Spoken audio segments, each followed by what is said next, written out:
मुस्लिम league नवाज़ के वज़ीर मुशीर बहुत ज़्यादा बूट पॉलिश कर रहे हैं। 2 दिन से बहुत ज़्यादा बूट पॉलिश शुरू हो चुकी है, और ख़ास तौर पे जब से इमरान खान साहब ने आर्मी चीफ को ख़त लिखा है उसके बाद मज़ीद उसमें तेज़ी आ गई है, और फिर वो ढंडोरा पीटना शुरू हो गए। 9 मई 9 मई 9 मई 9 मई की गर्दान पड़ते हुए नज़र आ रहे हैं। इसलिए इसकी वजह क्या, उसकी वजह मैं ज़रा आपको पहले लिए चलता हूँ सुप्रीम कोर्ट ऑफ पाकिस्तान, और वहाँ पर जो फौजी अदालतों में सिविलियंस का ट्रायल चैलेंज हुआ है। साबिक चीफ जस्टिस जवाद खाजा साहब, पाकिस्तान तहरीक इंसाफ के चेयरमैन इमरान खान साहब, और बार काउंसिल्स, बार एसोसिएशंस सब की सब आई हुई हैं। तकरीबन कोई 15 से 20 दरखास्तें हैं जो इस वक्त पेटिशंस आई हुई हैं। तो कल आज भी जो हियरिंग हुई है उसके बारे में मैं आपको बता दूं कि 7 रुकनी बेंच कर रहा है जी, और तफसील से ये बात हो रही है। 7 रुकनी बेंच है, आइनी बेंच है, और ये हुकूमत का अपना मुंतखब करदा बेंच है, किसी और ने नहीं, खुद बनाया है इन्होंने। तो वहाँ पे जो हेयरिंग हो रही है, ख्वाजा अहमद हसन दलाइल दे रहे हैं। जस्टिस हसन अजहर रिजवी साहब ने उनसे पूछा कि क्या धमाका करने वाले और आम शहरियों में कोई फ़र्क नहीं है। तो ख्वाजा अहमद हसन ने कहा कि मैं किसी दहशतगर्द या मुलजिम के दिफा में दलाइल नहीं दे रहा, और सिविलियंस का कोर्ट मार्शल मुमकिन होता तो 21वीं तरमीम ना करना पड़ती। ये बड़ी सिंपल सी बात है।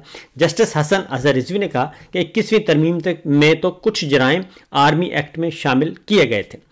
जवाद ख्वाजा साहब के वकील ने कहा, उन्होंने ख्वाजा हुसैन ने उन्होंने अहमद हुसैन ने उन्होंने कहा कि ये अगर आर्मी एक्ट में तरमीम से कोर्ट मार्शल मुमकिन होता तो आर्मी तरमीम ना करनी पड़ती। ये जो सिविलियंस का कोर्ट मार्शल किया जा रहा है ये गलत है, और 21वीं तरमीम में ख़ास तौर पर इजाज़त दी गई थी और उसके बाद वो ख़त्म कर दी गई। और उन्होंने कहा कि इस तरह कोर्ट मार्शल मुमकिन है तो अदालत को करार देना पड़ेगा कि 21वीं तरमीम बिला वजह की गई। 21वीं तरमीम में आर्टिकल 175 में भी तरमीम की गई। फौजी अदालतों में फैसले तक ज़मानत का कोई तसव्वुर नहीं। जस्टिस हसन अजहर रिजवी ने कहा कि 15 दिन में फैसला हो जाए तो ज़मानत होना ना होना कि उससे क्या होगा।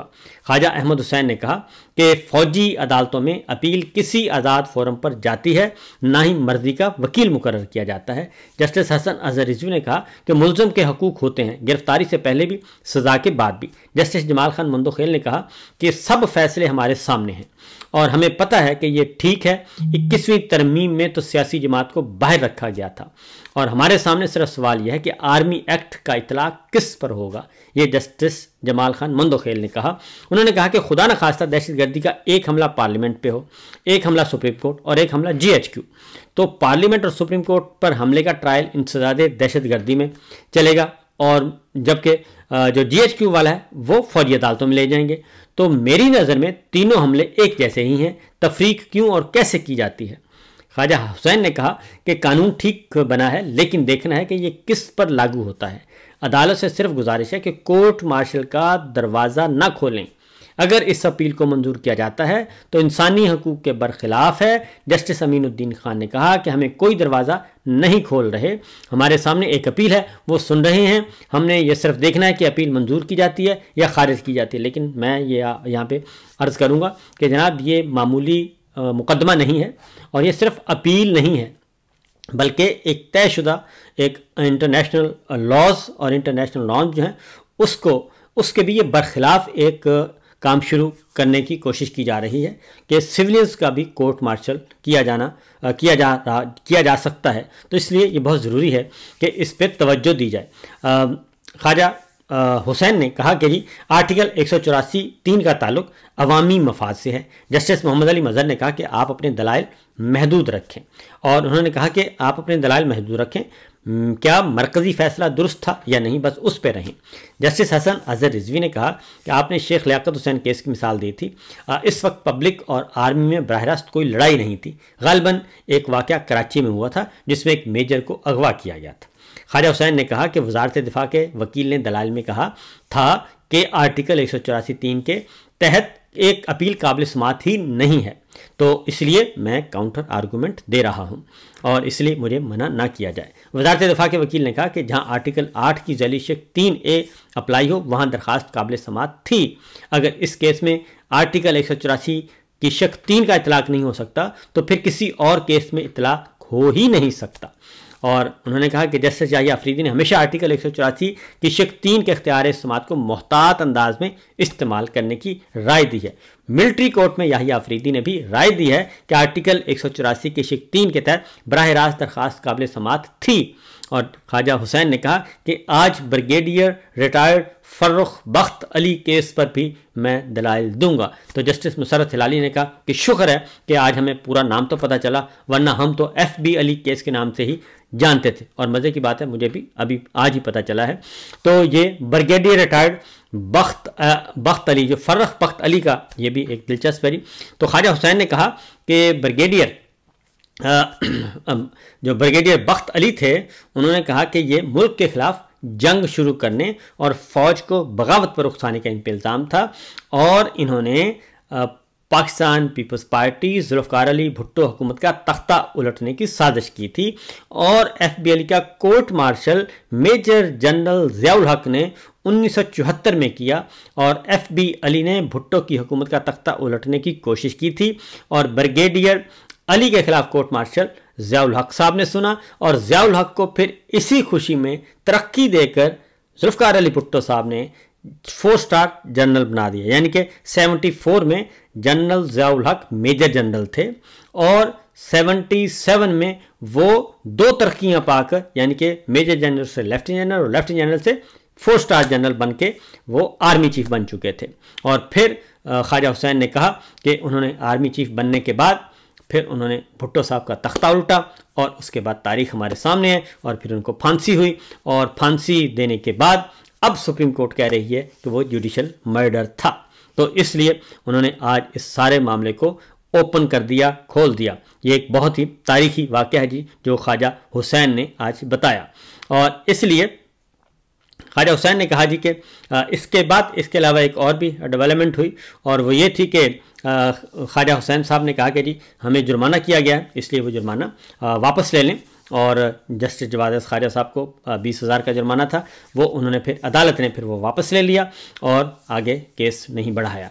तो इसके साथ साथ ही एक और भी मामला हुआ कि जस्टिस हसन अजहर रिजवी ने कहा कि जो जब ज़ियाउल हक साहब का वाक़या सुनाया तो उन्होंने कहा तो कमांडेंट इन चीफ और एयर चीफ को भी अगवा कर लिया गया था। उस वक्त जस्टिस हसन अजहर रिजवी ने कहा कि उस दौर में तो कमांडेंट इन चीफ और एयर चीफ को भी अगवा कर लिया गया था। अगवाकार ने अपनी किताब में वजूहात भी तहरीर की थी।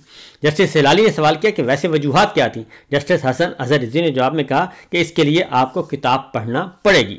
हसन अजहर रिजवी के जवाब पर अदालत में फिर कह के भी गूंजते रहे। तो मुसर्रत हिलाली ने इस्तफसार किया कि 21वीं तरमीम का क्या बना था।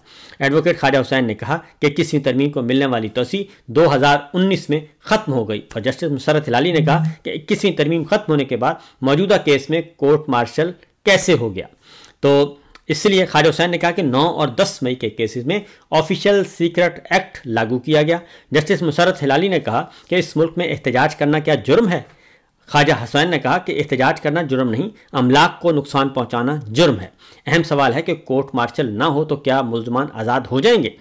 मुल्ज़मान आज़ाद नहीं होंगे क्योंकि इंसदाद दहशतगर्दी का कानून मौजूद है और इसलिए ये सारा कुछ किया गया है। उसके बाद जो ख्वाजा हुसैन ने यह भी कहा कि मुल्क के अजीम वकील कायदे आज़म मोहम्मद अली जिन्ना की कोशिशों से बना पाकिस्तान और ये आइनी बेंच कायदे आज़म की तस्वीर के नीचे बैठा है। ये आइनी बेंच जो है कायदे आज़म की नीचे बैठा है। हमारी अदलिया ने माजी में ऐसे फैसले किए जिनके सबब कौम को भुगतना पड़ा और मेरी सदा है कि मरकज़ी फैसले को बरकरार रखते हुए अपीलें खारिज की जाएँ। और ख्वाजा हुसैन ने कहा कि उसके बाद जस्टिस मज़हर अली ने कहा कि चलें हम जुर्माना जो है वो डबल कर देते हैं। वो जुर्माना जो हुआ था जी ख्वाजा जवाद ख्वाजा साहब को, तो फिर वापस ले लिया गया। और जस्टिस उसके बाद फिर जी समाअत जो है वो कल तक मुलतवी कर दी गई है।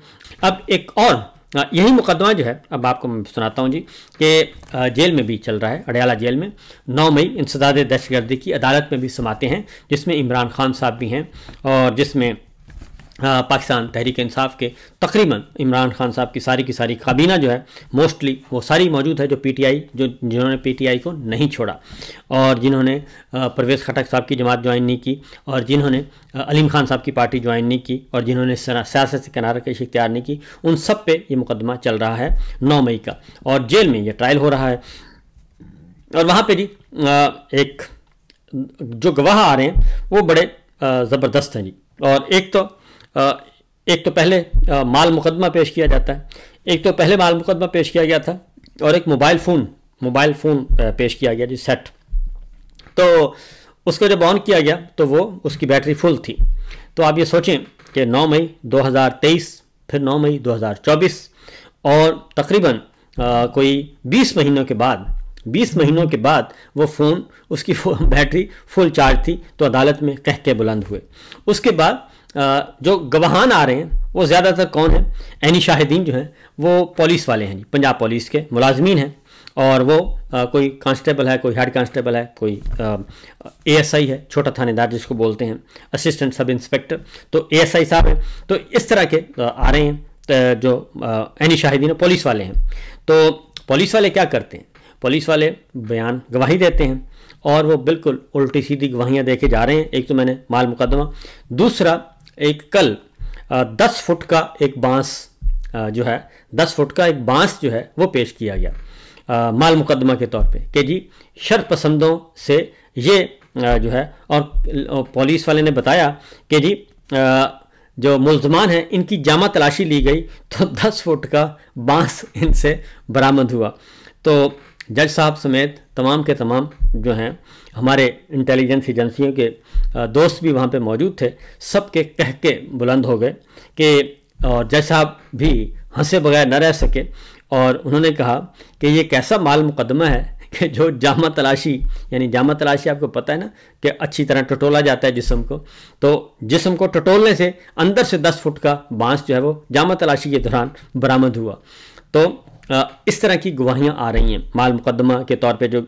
और फिर उसके बाद होता ये है कि पुलिस वाले जी अंदर वो देते हैं, अपनी स्टेटमेंट्स रिकॉर्ड करवाते हैं, और बाहर आके जैसे ही ख़त्म होती है तो बाहर आके पीटीआई के उन्हीं रहनुमाओं के ख़िलाफ़ जिनके खिलाफ वो गवाही देते हैं उनसे वो माफ़ी मांग रहे होते हैं बाकायदा तौर पे कि जनाब हम मजबूर हैं, हमें तो ज़बरदस्ती यहाँ पे लाया गया है, नौकरी का मसला है, छोटे छोटे बच्चे हैं और हमारा यही रोज़गार है, और अगर अदरवाइज़ फिर हमारी नौकरी चली जाएगी। तो एक तो ये मैंने आपको सुनाना था 10 फुट का बांस। उसके बाद ही कल इमरान खान साहब ने एक लतीफ़ा सुनाया। ये जो अमरीकी ताजर आए थे, जो सरकारी ताजर थे सो कॉल्ड, और जिनसे बड़ी बड़ी प्रेस कॉन्फ्रेंसें करवाई गई, इंटरव्यूज़ करवाए गए, तो उन्होंने उनके बारे में उन्होंने कहा, लतीफ़ा सुनाया इमरान खान साहब ने। उन्होंने कहा जी कि एक गोरी ने कुत्ता मंगवाया और कुत्ते का नाम था जॉर्ज। तो कुत्ते का नाम जॉर्ज था, वो मंगवा लिया गया और कुत्ता पहुंच नहीं रहा था। 1 महीना गुजर गया, 2 महीना, 3 महीने गुजर गए तो कुत्ता नहीं पहुंच रहा था और जो मंगवाया गया था। तो उसके बाद उन्होंने कहा जी कि जून जुलाई थी और जून जुलाई के महीना था और इस दौरान जो कुत्ता है वो मर गया, जॉर्ज जो है वो मर गया, उसका नाम जॉर्ज रखा हुआ था। तो जो सख्त गर्मी में ट्रैवल के दौरान, तो अब मसला हुआ कि अब क्या करें जनाब। तो उसका हल ये निकाला गया कि एक लूसी कुत्ता जो है वो ला के एक पकड़ के ला के उन्होंने कहा जी आ गया है और उसका नाम रख दिया गया जॉर्ज। तो और उस खातून के हवाले किया गया। तो उन्होंने कहा कि इसी तरह से ये जो ताजर आए हैं, सरकारी ताजर, इसी तरह के ताजर थे और इनको जो नकल भी मारनी नहीं आती और काम, उल्टा काम भी सही नहीं करना आता, झूठ भी ये सही नहीं बोल सकते, सच तो बहुत दूर की बात है।